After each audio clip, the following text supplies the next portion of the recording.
So, good day mga master. So, may isi-share lang ako sa inyo mga master sa ganitong klaseng trouble mga master. So, walang kailaw-ilaw yung HMI.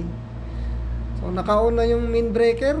So, itong DFD na to ay may supply siya na AC. So, ibig sabihin walang problema sa AC na power supply.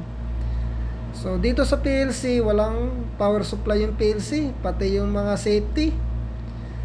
So, pag ganitong klaseng problema mga master, ang una yung gagawin dito, basic troubleshooting lang. Una yung i-check dito itong power supply na to na 24 volts DC. So, i-check nyo mismo yung input niya na power supply kung meron.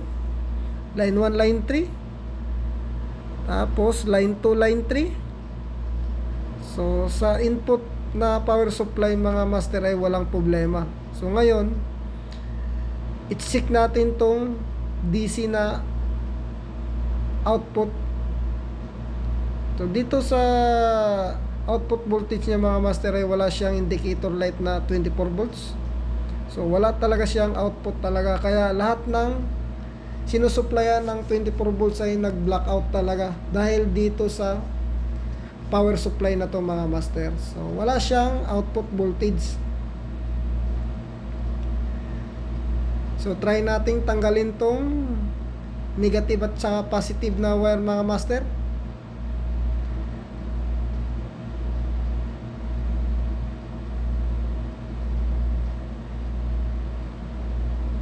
So, hindi talaga umiilaw yung indicator light na 24 volts mga master. So, sira talaga tong power supply na to talaga. Wala siyang output.